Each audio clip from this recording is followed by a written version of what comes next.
एक बात और मैं हर जगह कह रहा हूं आजकल, भैया अपने देश में और कोई चीज हो ना हो, 5 साल 12 महीने 24 घंटे चुनाव की तैयारी चलती रहती है। हर एक राजनीतिक दल चुनाव में जुटा रहता है। अभी आपने देखा साल भर नहीं हुए, मध्य प्रदेश, छत्तीसगढ़, राजस्थान के चुनाव हुए, उसके 4 महीने के बाद लोकसभा के चुनाव, वो खत्म नहीं हुए तो जम्मू कश्मीर, हरियाणा, महाराष्ट्र, झारखंड के चुनाव, फिर दिल्ली का दंगल, और उसके बाद बिहार की तैयारी। 24 घंटे लगे रहो भैया चुनाव में।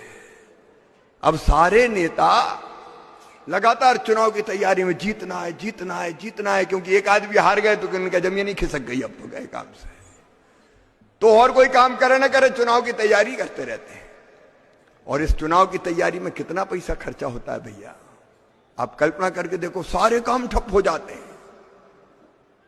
प्रधानमंत्री जी का समय जाता है, मंत्रियों का जाता है, मुख्यमंत्रियों का जाता है, कार्यकर्ताओं का जाता है, सांसद, अरे अधिकारी भी कह रहे कहां गए, बोले चुनाव की ड्यूटी लगी है साहब, फलाने राज्य में ऑब्जर्वर बन गए। तो पता चला कि केवीके के जो हमारे कर्मचारी, उनको भी चुनाव में डटा देते हैं कि विज्ञान छोड़ो, चुनाव करवाओ।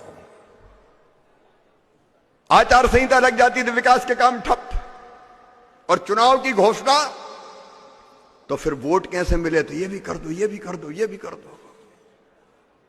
तो लॉन्ग टर्म की प्लानिंग नहीं हो पाती। आप बताओ किसान भाइयों, अगर संविधान में संशोधन करके यह तय कर दिया जाए कि लोकसभा विधानसभा के सारे विधानसभाओं के चुनाव 5 साल में एक बार एक साथ होंगे, तो कैसा रहेगा बताओ, जोर से बताओ कैसा रहेगा। ये चुनाव सत्यानाश कर रहे हैं। जब देखो चुनाव, जब देखो चुनाव, अरे काम आम तो करो।